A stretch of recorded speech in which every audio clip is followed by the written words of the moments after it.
Welcome to the Deep Dive. Today we're getting into a really fascinating and honestly often tragic story from the highest levels of adult entertainment. We're looking at the life and the incredible career of Sunset Thomas. Right. And that's her professional name, but privately she was known as Diane Fowler Mhm. and then later Diane Thomas or Hoff. Her story is, Mhm. it's just this massive study in contrast. It really is. We've got a mountain of sources that cover this whole dramatic trajectory. I mean, from being this huge internationally recognized award-winning star. To then facing this incredibly difficult and really life-saving struggle to just get out of the industry entirely. Our mission today is sort of to unpack the cost of that specific kind of fame. Yeah. And what's so striking in all the material is just the tension between those two realities.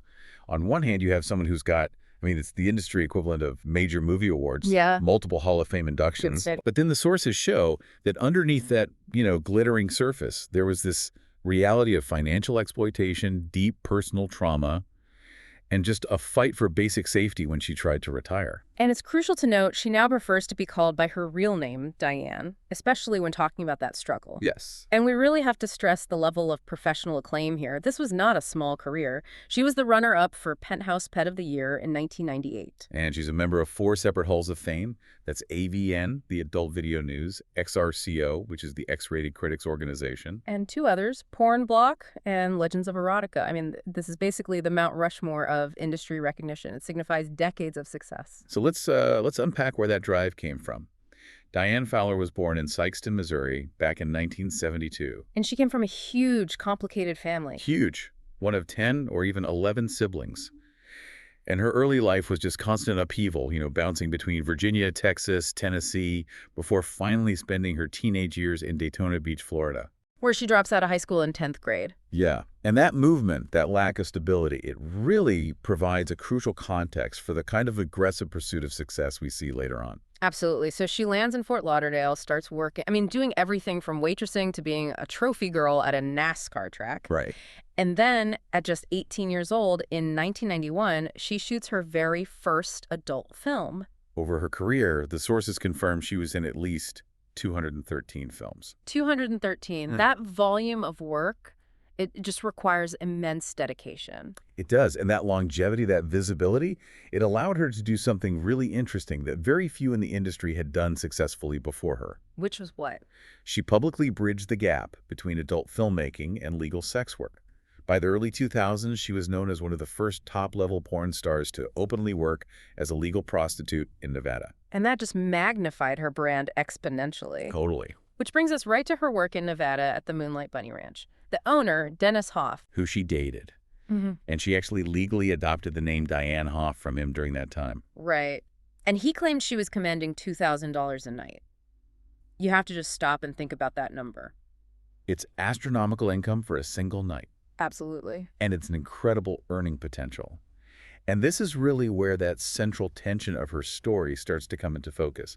I mean, if you're earning $2,000 a night as a global celebrity. How do you end up struggling to survive? Exactly. But let's look at her own view on it first.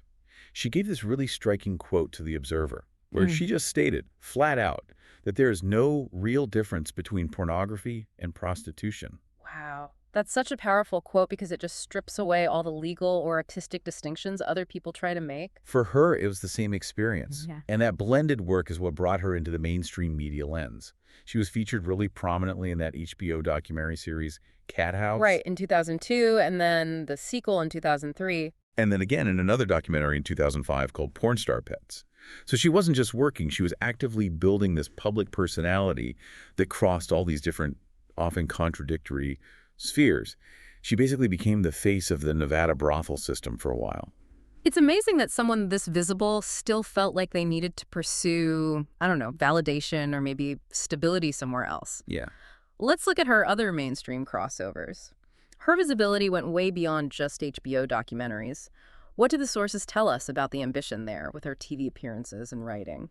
It definitely signals a drive to establish herself outside that adult bubble.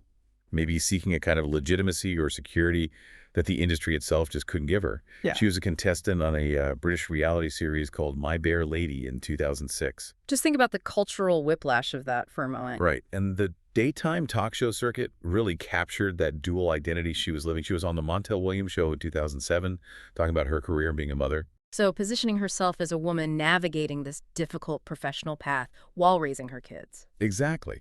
But then she was also on Maury. Oh, wow. In an episode called, and I'm quoting this, "I was an ugly teen, now I'm a mott sexy 10." So one minute she's a serious professional, the next she's this high glamour figure. It's a really dizzying array of media roles. That juxtaposition is everything. She's constantly switching between being the celebrity and the thoughtful guest. And that extended to her own creative work. In 2009, she released an erotic fiction novel, Anatomy of an Adult Film, which was, a fictionalized version of her career. But then she's also writing a boxing column. For doghouseboxing.com, of all places. She was clearly trying to build a career as a writer, a commentator on sports, moving so far away from her core persona. And this is where the story gets really heartbreaking. It shows the true fragility of even the most successful career in these kinds of fields. Yeah. We're shifting now to that pivotal transition, her decision to leave and the immense obstacles she faced. And this is the period where she insisted on being called Diane. So the initial retirement from the porn industry, specifically, that came in 2009. And it was driven purely by safety, by survival. She cited just terrifying health concerns. Right, about STDs, particularly Uh-huh. HIV. She pointed out this catastrophic risk in the system, the huge delay between when someone gets tested for AIDS and when they actually show up on set. She had this chilling quote, basically saying, "You don't know what I did the night before or a couple of days before I shoot that film." The systemic risk was just completely unmanaged. And that risk was made so much worse by the attitudes on set. She said a lot of her male co-stars were, quote, iffy about using protection. Claiming that condoms would destroy the fantasy. Right, so she's constantly having to make this calculation between her job and her literal survival. And if that wasn't terrifying enough, we circle back to that central irony we talked about, the financial exploitation. Yeah, despite 4 Hall of Fame inductions, despite earning $2,000 a night at the Bunny Ranch, she stated very clearly that many of the men in her life poached off her decades of earnings. In both industries. In both industries. She was left globally famous, but financially destitute. She had, quote, little to show in the way of savings. That is the absolute core tragedy of this deep dive. How does someone who earned so much money end up with nothing? It just speaks to a total systemic failure to protect her earnings and the presence of these controlling, exploitative partners. And that lack of a financial safety net made leaving the brothel system specifically almost impossible. It effectively trapped her. Dr. Robert Martin, who's her fiancé now, was the one who helped her get out starting in late 2013. And he described the environment she was trying to escape as having this really severe controlling structure. What were his words? He said it was prison-like with 2-week, 247 lockdowns. And he was really explicit, saying the money she generated was such a powerful magnet that other people were incentivized to keep her there, basically against her will. So she's trying to escape this environment that's financially draining her and personally restraining her. But the trauma of it all, it manifested in these severe health challenges. Yeah, the sources describe her using alcohol to cope with all the trauma and abuse, and it just escalated into a severe dependence. The numbers in the sources are just devastating. At its worst, she was drinking up to 20 shots of Jameson a day. 20. And that led to nearly fatal complications during an appendicitis surgery in January 2014. It really highlights how connected her past profession was with her coping mechanisms. It took that severe health crisis for the full scope of her addiction to really come out. And that crisis required serious, sustained help. Dr. Martin has been helping her manage it with medication that blocks pleasure receptors to curb the urges. So this wasn't just about walking away from a job. This was about restructuring her entire neurological response to stress and trauma. And her difficult escape really mirrors a broader consensus we found among the experts we looked at. Right. Leaving the sex industry, especially after decades, is immensely difficult. We saw that in the perspective of Candida Royale, a former adult actress and producer herself. She had this stark warning. The business eats girls up and spits them out. Exactly. And she gives very specific advice, saying women leaving need to go into therapy immediately. She points to this horrible, hypocritical culture that loves to consume the content, but then condemns the women who make it. And she put a specific name to the exploitation Diane faced, right? She did.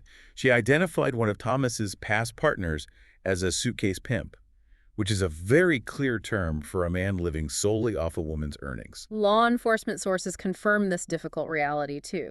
Captain Brian Baxter of the DPS, the Department of Public Safety, he stressed that prostitution is fundamentally dehumanizing.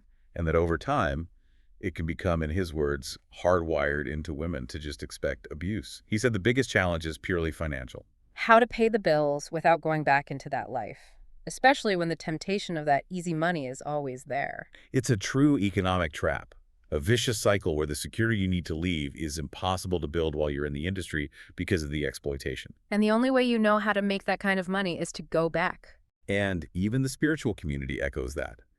Bishop Michael Ceases of the Catholic Diocese acknowledged that, while redemption is absolutely possible, it takes tremendous inner strength and a support system to withstand that financial pull. So despite all this strong professional advice for formal counseling, Diane hasn't gone that route. No, the sources point to a different kind of healing for her. She's found comfort and this deep relaxation just riding horses in Arizona with Dr. Martin. She calls it her good therapy. And what seems crucial for her recovery is that she has a strong foundation of family support. Her mother, Margie Stanley, expressed just profound relief and happiness that Diane is out. Yeah, she said she'd often heard her daughter crying, saying she didn't want to be in the business anymore. That's so telling. This public persona of the successful star was hiding a woman just desperate to escape. In her older son, Zach Fowler, he noticed the immediate change, too. He said she has a better vibe now and that she had to leave what he called Lost Vegas. Las Vegas. Yeah, he said it promoted a dangerous survival mindset. And the emotional core of her new life, it seems to be built entirely on safety and trust. Dr. Martin makes a point of physical reassurance, holding her tight when she sleeps. And when she asked him why, he gave the simplest, most profound answer. Because you're safe. I wanted to feel safe. And that feeling, that fundamental, unconditional security, that's what was missing for decades, despite all the fame. Absolutely. So what does this all mean for you, the listener? This deep dive, it reveals a really harrowing but common reality, that extreme professional success and global fame in a controversial industry.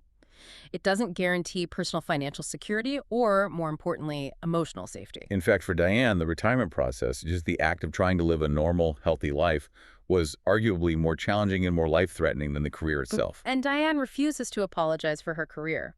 As she puts it, that would mean apologizing for her life. Right. Instead, she's focused entirely on living a normal life now.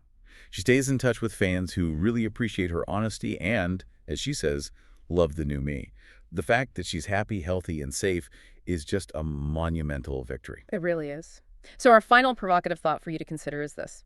When you look at all these accounts of financial exploitation, the constant health risks, the documented difficulty of escaping this economic cycle, what structural changes, legal, financial, societal, are necessary to make sure that people in these high-earning, high-profile, controversial careers can actually keep their agency and their security when they finally choose to leave? Yeah, think about the roles of money, addiction management, and, non-exploitative support systems in actually achieving a true life change.